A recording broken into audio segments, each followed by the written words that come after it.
Setelah semuanya selesai, pemimpin ritual sebelumnya yang bernama penyihir King Lin pun muncul dan memberitahu semua anggota suku King Lin-nya bahwa ritual ditunda dan akan dilanjutkan esok hari.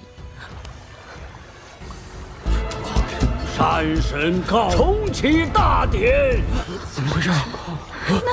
此乃灾星临世，以灾星。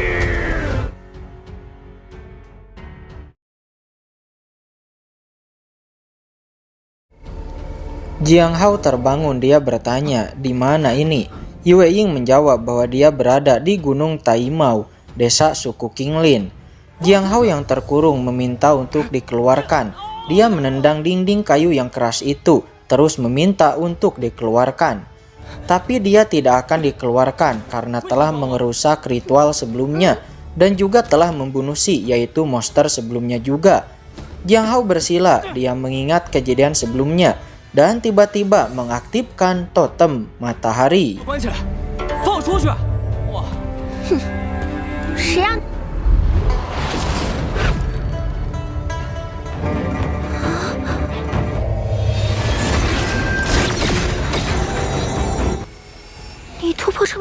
Jiang Hao tertawa merasakan ada yang berbeda. Yue Ying melihatnya mengatakan bahwa Jiang Hao telah berubah menjadi penyihir. Jiang Hao yang tidak mengetahuinya bertanya. Yue Ying menjelaskan bahwa tanda penyihir itu adalah totem matahari di kening Jiang Hao. Namun karena sekarang adalah malam hari, jadi tidak bisa digunakan. Jiang Hao mulai mengingat kebenaran ini, bahwa totem matahari itu adalah sesuatu yang diberikan oleh ayahnya. Yue Ying kemudian meminta Jiang Hao untuk cepatlah tidur karena besok pagi mereka akan pergi untuk melakukan persembahan. 老爸说我是太阳，我还不能待在这里。爸，日出后，像太，果然是甲骨上的那个献祭。 Pagi harinya Jiang Hao digiring menuju ke tempat persembahan. Jiang Hao mulai berpikir bagaimana cara untuk bisa melarikan diri dari sini. Dia mulai memikirkan sebuah rencana. Namun, sebuah cahaya matahari tiba-tiba memasuki kening Jiang Hao, membuatnya menyadari apakah tenaga matahari sedang diisi. Yue Ying nampak memuji ketampanan Jiang Hao ketika memakai baju suku mereka. Jiang Hao menjawab untuk apa tampan jika mereka akan mempersembahkannya, tapi terima kasih atas pujiannya. 没办法在众目睽睽之下逃走，都是在往我国偷做，和昨天承蒙夸奖。 Jiang Hao mulai menjalankan rencananya. Dia membakar benda apapun yang ada di sekitarnya, lalu berteriak memperingatkan para anggota suku untuk memadamkan api.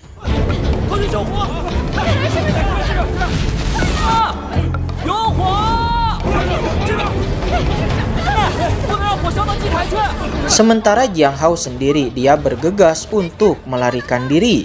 Yue Ying yang melihatnya mengejar Jiang Hao. Tidak disangka, Yue Ying ternyata memiliki tenaga yang sangat dahsyat. Bahkan sebuah pohon tumbang dengan hantaman darinya. Jiang Hao terkejut. Seharusnya kemarin dia tidak perlu menyelamatkan wanita ini. Ternyata wanita ini memiliki kekuatan yang besar. Memang benar, Yue Ying sebenarnya tidak memerlukan bantuan dari Jiang Hao, karena sebenarnya dia adalah petarung totem kelas 1. Jiang Hao yang tidak mengerti bertanya. Yue Ying menjelaskan bahwa petarung totem adalah orang yang bertarung dengan mengandalkan totem di tubuh. Tapi memang kekuatan petarung tidak sekuat penyihir. Dengan satu hentakan kaki dari Yue Ying, tanah menjadi retak. Jiang Hao pun kembali melanjutkan pelariannya.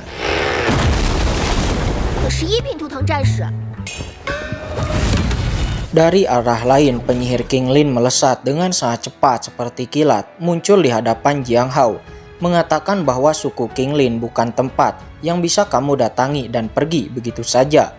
Dengan sedikit trik, Jiang Hao membodohi penyihir King Lin dan dia kembali melarikan diri.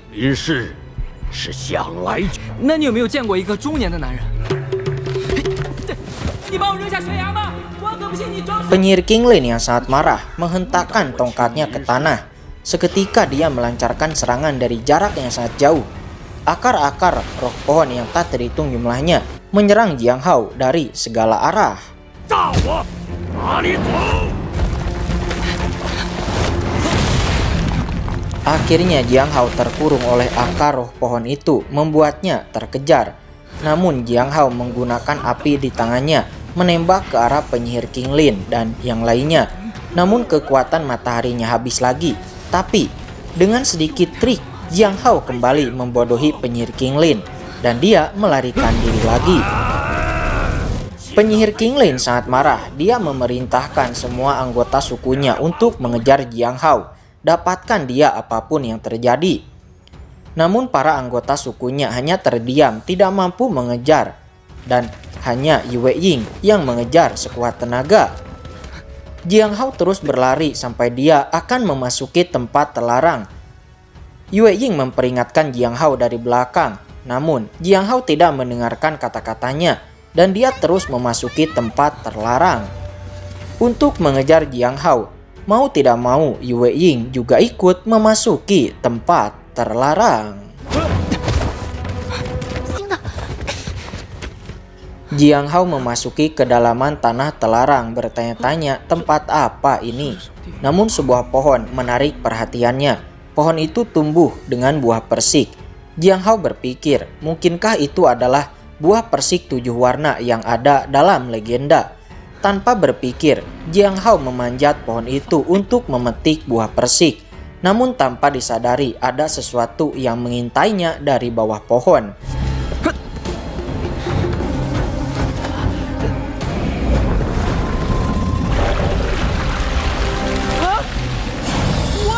Dan ternyata itu adalah seekor naga yang disebut naga air darah.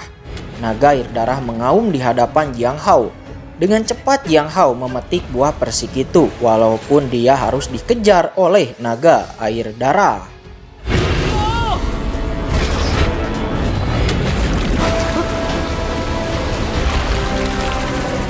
Jiang Hao tidak mengerti mengapa naga air darah terus mengejarnya. Namun dia mulai terpikirkan, mungkinkah itu adalah karena buah 7 persik yang diambilnya.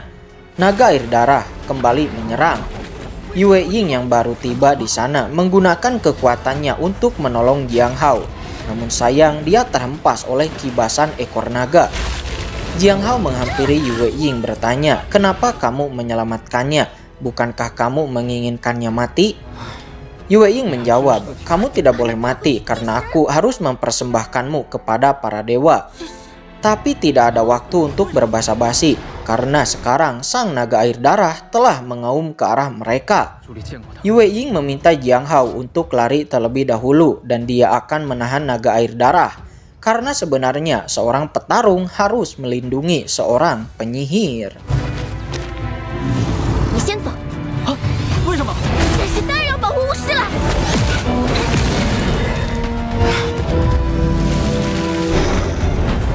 走啊！这是当然要保护巫师。 Akhirnya Yue Ying dikalahkan. Hal itu membuat Jiang Hao khawatir. Dia menghampirinya. Namun, buah persik jatuh ke tangan naga air darah. Yue Ying mengusulkan untuk pergi saja, tidak perlu pedulikan buah persik itu. Tapi Jiang Hao tidak mau. Ketika naga air darah akan memakan buah persik, Jiang Hao melesat dan mengambil buah persik itu. Naga air darah menjadi semakin murka, mengejar Jiang Hao dengan membabi buta. Pohon-pohon tumbang ditabrak oleh naga air darah, sementara Jiang Hao terus melesat sampai dia kehabisan napas.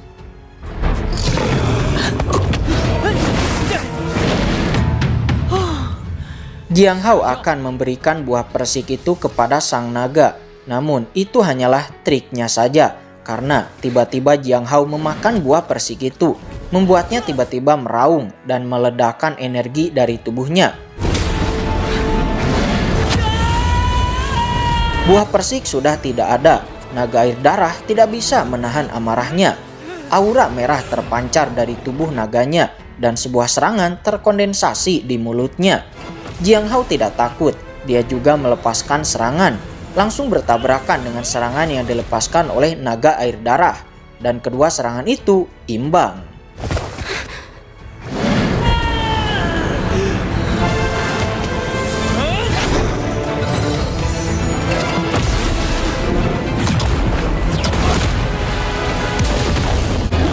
Terlihat naga air darah sesuatu di perutnya bersinar, membuat kekuatannya meningkat. Yue Ying di kejauhan memperingatkan Jiang Hao bahwa naga air darah telah mengaktifkan totemnya, meminta Jiang Hao untuk berhati-hati. Serangan demi serangan dilepaskan oleh sang naga air darah. Jiang Hao bisa menghindarinya, ditambah Yue Ying yang juga terus membantunya.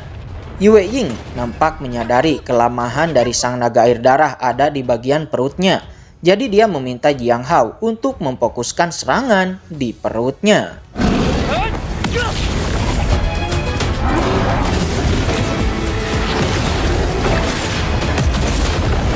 那里没有图腾之力覆盖。 星光术，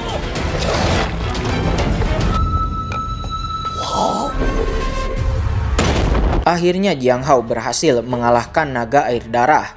Namun ketika naga air darah dikalahkan, penyihir King Lin di kejauhan merasakan ada sesuatu yang berbahaya. Totem di keningnya bahkan menyala. Sementara Jiang Hao dia menghela napas lega karena akhirnya mereka berdua selamat.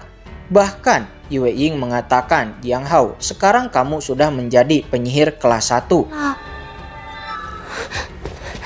Mereka tidak menyangka Jiang Hao hanya mengkonsumsi buah persik itu, tetapi langsung membuatnya naik level menjadi penyihir kelas 1. Pantas saja naga air darah bersikeras melindungi buah persik itu. Ternyata buah persiknya memiliki efek yang sangat ajaib.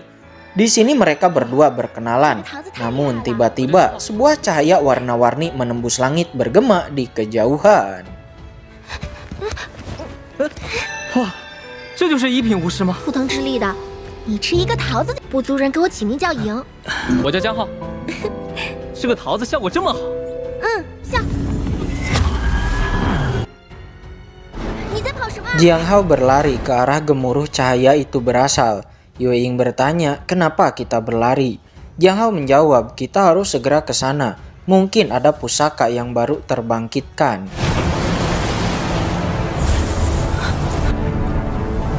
Setelah sampai, terlihat pohon persik sebelumnya tiba-tiba tenggelam ke dalam danau dan menghilang begitu saja.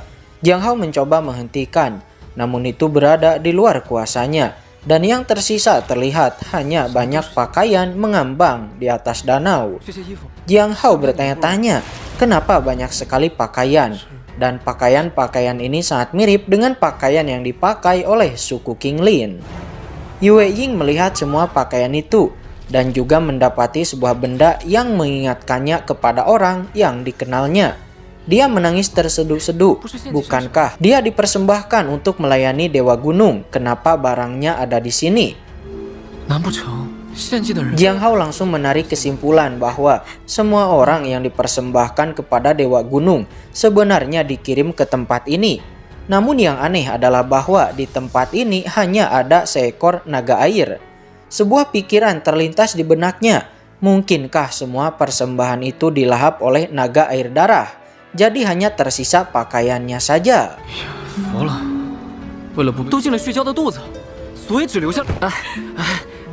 Yue Ying terus-menerus menangis membuat Jiang Hao mengungkapkan bahwa ini hanyalah tebakan saja dan tidak diketahui kebenarannya. Jadi Yue Ying, kamu berhentilah menangis. Tapi tetap saja Yue Ying menangis ketika mengingat orang yang dikenalnya itu. 刚刚都是假设的，不一定是真的。铁骑山神的，对不对？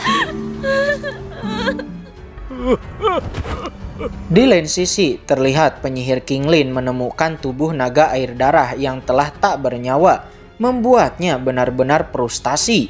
Siapa yang telah membunuh kesayanganku dan juga mencuri buah persik 7 warna? Penyihir King Lin meraung dengan menggelegar, menegaskan bahwa dia akan membalas dendam. 是谁杀了我的宝贝？你不得好死！ Ketika Jiang Hao dan Yue Ying sedang berbicara dan Yue Ying memuji Jiang Hao sebagai orang baik, tiba-tiba sebuah akar hijau menarik Yue Ying, disertai dengan serangan bilah-bilah tajam menerjang ke arah Jiang Hao. Dan orang yang melakukannya adalah penyihir King Lin. 别动！ 你怎么了？ Jiang Hao 你怎么了？ Jiang Hao 你怎么了？ Jiang Hao 别动！ Di lain sisi, terlihat penyihir King Lin Segala jenis pertanyaan muncul di benak Yue Ying. Bertanya-tanya apakah temannya dilahap oleh binatang naga air darah. Dan juga apakah benar-benar ada dewa gunung atau tidak.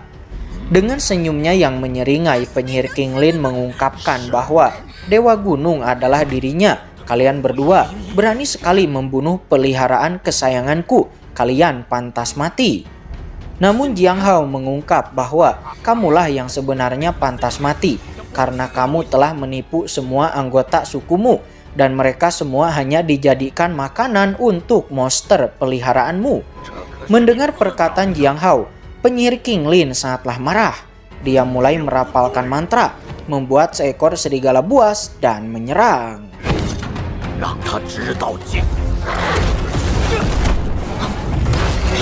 我的生存之道。 Saling serang terjadi antara Jiang Hao dan serigala buas sebelum pada akhirnya Jiang Hao menampilkan tinju api matahari membakar binatang serigala buas dan juga membakar roh pohon yang menjerat Yue Ying. Yue Ying terlepas, dia mengutuk penyihir King Lin sebagai penyihir yang sangat jahat. Seharusnya kamu memohon pengampunan kepada semua anggota suku. Jiang Hao juga mengutuk penyihir King Lin sebagai penyihir yang sangat jahat juga. Alhasil penyihir King Lin pun kembali merilis jurusnya dan merubah tongkatnya menjadi monster buas bernama Rusa Iblis King Lin.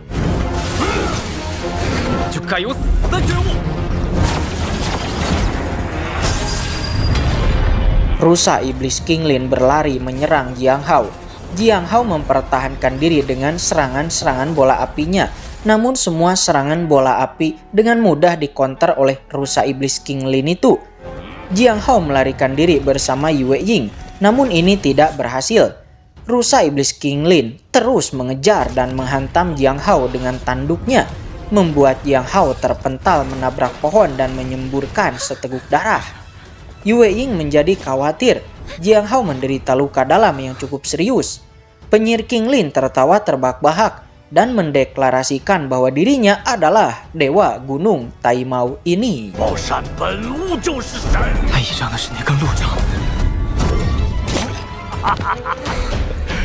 Rusa Iblis King Lin kembali menyerang, membuat Jiang Hao menjadi khawatir. Dia tidak memiliki cara lain. Dia menyebut nama ayahnya dan teringat ketika Jiang Yuan mengeluarkan burung api Phoenix dengan totemnya, sehingga Jiang Hao pun juga bisa melakukan yang sama. Dan terlihat naga air darah dipanggil oleh Jiang Hao. Sosok naga meraung di langit, bertabrakan langsung dengan Rusa Iblis King Lin, membuat penyihir King Lin terkejut. Bagaimana mungkin Jiang Hao bisa menguasai totem naga air darah?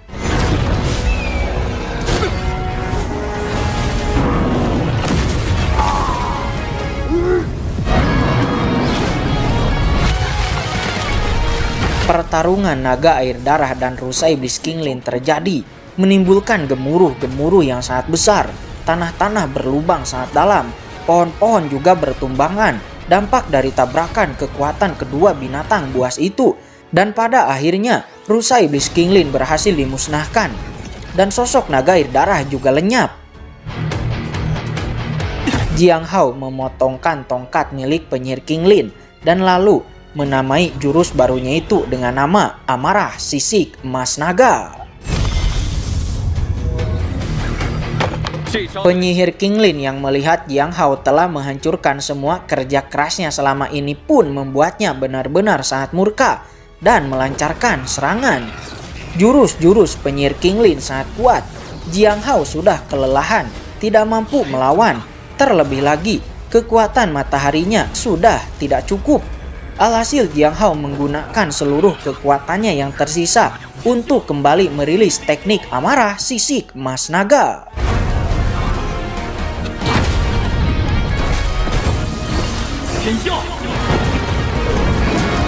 Tabrakan kekuatan terjadi, namun terlihat naga air darah sangat kuat, menembus pertahanan penyihir King Lin dan mendorongnya beberapa ratus meter ke belakang hingga menabrak pohon besar, memaku penyihir King Lin pada pohon tersebut, dan dia tidak lagi memiliki kekuatan untuk bertarung.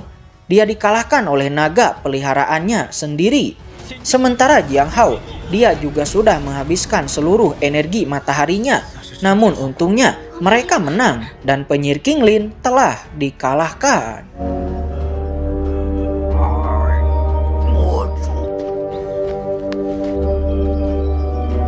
Sebelum akhir hayatnya, penyihir Qinglin mengatakan bahwa Raja Iblis tidak akan mengampuni Jiang Hao. Mendengar itu, Jiang Hao bertanya-tanya, siapakah Raja Iblis yang disebutkan oleh penyihir Qinglin? Namun Yue Ying hanya menggelengkan kepalanya, dia juga tidak tahu. Tapi Yue Ying menghela napas lega, setidaknya dengan kematian penyihir Qinglin, balas dendam seluruh suku telah terbalaskan.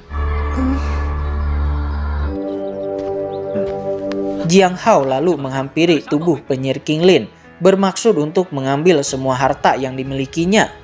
Yue Ying mengatakan untuk mengambil kantong kulitnya.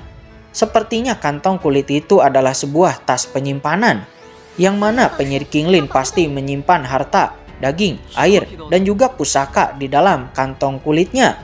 Setelah mendapatkan tas penyimpanan penyihir Qinglin, mereka berdua pergi dari sana. 魔主是谁啊？看看这老家伙还有啥宝贝？呀，皮兜子。 Malam harinya, Jiang Hao dan Yue Ying memanggang daging untuk santapan malam mereka. Jiang Hao mengungkap bahwa selanjutnya dia akan mencari ayahnya. Jiang Hao bertanya, apa rencana Yue Ying selanjutnya? Yue Ying menjawab bahwa dia akan pergi ke kota Sihui untuk melihat kompetisi sihir spiritual. Dia mengatakan bahwa semua penyihir muda di seluruh wilayah Sihuang akan mengikuti lomba. Dan pemenang kompetisi itu akan menjadi seorang penyihir spiritual yang merupakan lambang sebuah identitas. Namun Jiang Hao bingung, Yue Ying bukanlah seorang penyihir, kenapa dia ingin pergi ke kompetisi itu? Yue Ying mengatakan bahwa dia tidak akan berpartisipasi, tetapi dirinya hanya ingin bertemu dengan banyak orang. Siapa tahu seseorang di sana akan mengetahui dari suku mana dia berasal. Terungkap bahwa Yue Ying bukanlah berasal dari suku Qinglin, tetapi penyihirlah yang membawa dirinya ke suku Qinglin, dan dia tidak tahu identitasnya yang sebenarnya. 我想知道我是从哪里来的，想回属于我的。忘了吗？ Sebuah ide terlintas di benak Jiang Hao. Dia mengungkap bahwa dirinya akan ikut bersama Yue Ying ke kompetisi penyihir untuk melihat apakah dia juga bisa mendapatkan informasi tentang ayahnya atau tidak. Dan Jiang Hao juga memiliki sebuah cara agar mereka bisa berjalan lebih cepat untuk bisa sampai di sana. 你一个弱女子，如何敢日行千里，安全到达石虎城？